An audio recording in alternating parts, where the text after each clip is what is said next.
How's it hanging, my Peloton peeps, iFit freaks, and my Echelon Ergotta Tempo Tonal Hydro Oculus Apple Fitness Plus Bowflex Beachbody beasts? Welcome back to the Weekly Watt, where we cover all of the week's top connected fitness news and updates. A quick reminder that the show is also uploaded and available as a podcast on most major podcast publications, in addition to our new weekly interviews. We talked with Tempo coach Colby Landry this week, and we have Ergotta's program director Chris Chang with us on Monday. And there's many more guests I'm excited to talk about coming soon. There was a lot more Peloton drama this week. Damn, those guys cannot catch a break. Lindsey Vonn teams up with Tempo, and Echelon revealed their first new connected fitness bike of 2022. Lots to cover this week. Thanks for being here. I'm your host, Colin Jenkins with Connect the Watts. Make sure to drop a like if you're watching here on YouTube, and let's get this show started. So if you remember last week, Peloton shares sank even further after it was revealed that in the first episode of the Sex and the City reboot, the fictional character Mr. Big ended up dying after a Peloton class with Jess King, who played a fictional Peloton character. And it is important to remember that these characters are indeed fictional as we talk about what happened, because it elevates the point of just how absurd the whole situation was. Well, initially Peloton had their cardiologist respond to the news to talk about how it was Mr. Big's lifestyle and not the Peloton bike, which actually killed him. And again, remember, we are talking about a fictional character.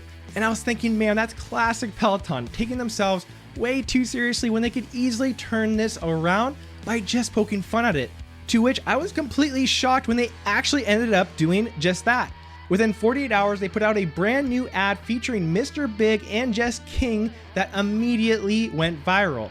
Well, technically, it was Ryan Reynolds who was behind all of this. Evidently, Ryan had just been pitching his marketing company Maximum Effort to Peloton, saw the situation with Sex and the City happening, and called Peloton to suggest that they hire him to make this ad right away, and to Peloton's credit, they listened. And so with this ad success, Peloton was able to relish their first good news in what seems like quite a while, for a few days, until it all went to shit. Because just days after the ad went up, the actor who plays Mr. Big, Chris Noth, was accused by 2 women of sexual assault. Whether or not these claims are true, Peloton ended up having to cut their victory lap early by deleting the video. Peloton, it seems, really cannot catch a break this year between the treads being recalled, their slowing growth, the tanking of their stocks, and now this. I almost felt bad for John Foley, and then this next bit of news helped me remember why we shouldn't feel too bad for him. Because the New York Post dropped the scoop this week that John just purchased a sweet 5-bedroom, 7-bath mansion for $55 million. Now, to be straight with you, if I had John's bank account, I would probably buy this place too, because it looks ridiculous. But I might have timed it a little bit better to not demoralize the entire morale of an entire company, many of whom are experiencing a pay cut. See, many workers for Peloton are scared of being laid off after their current hiring freeze. They're upset seeing many of their stock options with the company becoming less than 1/3 of what they were worth last year. And Peloton employees at their storefronts are evidently having their paychecks cut drastically.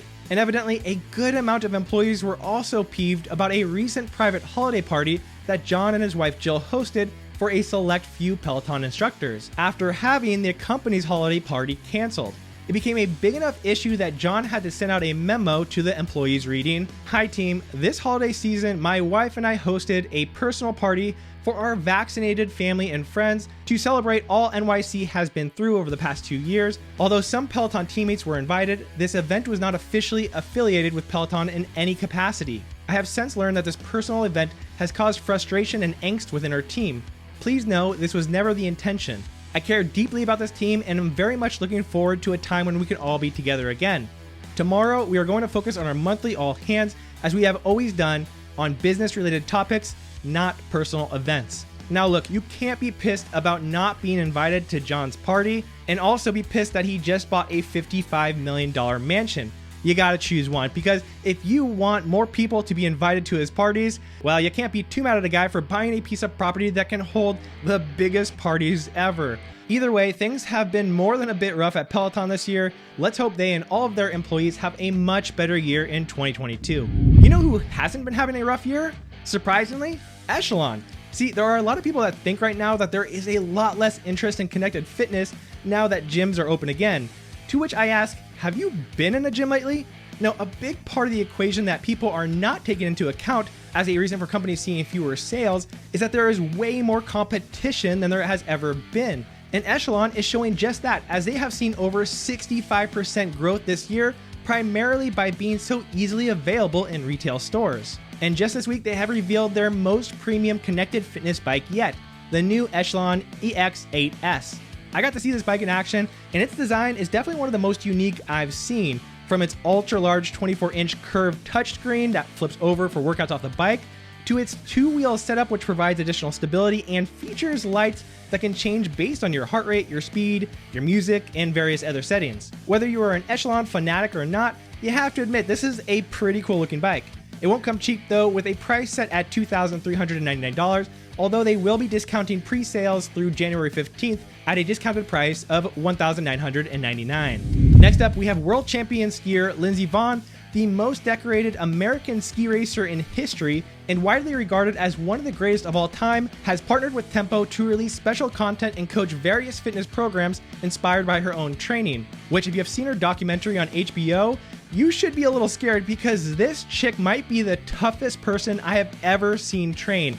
Seriously, check that documentary out. I'm trying not to get my hopes up too much with Lindsey, as I did with Michael Phelps, whose recent champion workout series consisted almost entirely of just walking, but for some reason, I don't think I need to worry about that being the case here with Lindsey. Now, as we get closer to the end of 2021, we're starting to get more of those end-of-the-year reports that show yearly trends based on all the fitness data we have now collected, and Whoop just sent out a year-in-review 16-page report that uncovers a lot of significant behavioral and lifestyle shifting trends. For example, yoga and meditation, while still popular, took a big dip here in 2021. Alcohol is by far the worst singular behavior for recovery, 2 times worse, by the way, than being sick. And the report also states that we were the least stressed and had the most sex in July. I have a link to the full report in the description below, so check it out because there's some really interesting stuff in there. And finally, Meta, formerly Facebook, is facing a new FTC probe over its $400 million acquisition of the VR workout app Supernatural. One of the FTC's possible line of inquiry is whether Meta was planning to develop a VR workout app of its own before deciding to buy Supernatural. And if so, they could have new antitrust charges like those they recently received for the acquisitions of Instagram and WhatsApp. Meta boss Mark Zuckerberg, by the way, being referred to as Meta boss is probably one of the best titles for a CEO ever. Well, he has famously said in the past that it's, quote, better to buy than compete with regards to Facebook's Instagram acquisition, and that could get him into a little bit more trouble again here if that's the case. So what the hell is new this week? Well, for Peloton, some notable classes are the new XOXO Cody Sleigh Ride, which found its way into TMZ, a Disney-themed bodyweight strength workout with Rebecca Kennedy, as well as an ABBA featured artist series with 9 new classes. On iFit, this week's highlights includes a new 12-part stamina build and hill cycling series with Kenny Ferrer, a new 12-part Bahamas Intro to Pilates series with Kelsey Sheehan, and a live SantaCon 8K run this Saturday, the 15th, at 5 a.m. Pacific Standard Time. I'm going to be sleeping through that one. On Echelon, they've introduced new boxing classes that are available with Paige Howell. There are new Zumba Party Ride classes being added this week, and a new Kelly Clarkson Artist Spotlight class. And on Beachbody, the 4-week Job 1 program with Jennifer Jacobs is now available for VIP early access. And finally, we have the deal of the week. This week, we have the Withings Steel HR Sport Watch discounted $45 off on Amazon for a limited time. I'm actually in the middle of reviewing this watch, and there are a ton of good things to say about it. First off, it looks just like a regular nice watch, but has the capability of a smartwatch, meaning it tracks and monitors your heart rate, your workout efforts, your sleep quality. It can even connect to your iPhone to alert you when you receive text messages or calls. And best of all, it has a battery life that lasts 25 days, so no need for daily charging. Good stuff. Check it out if you'd like, and I should have a review out on it within the next month. And that is it, ladies and gentlemen, for this week's Weekly Watt. If you enjoyed it, please make sure to let me know by hitting that like button or giving us a rating and review if you are listening via podcast. It all helps me out so much, and I really appreciate it. I will be back early next week on Monday for an interview scheduled with Ergada's Director of Programming, which takes place live here on YouTube at 12 p.m. Pacific Standard Time, and we'll be posting that later next week to the Weekly Watt podcast. Thanks for listening, and I'll see you then.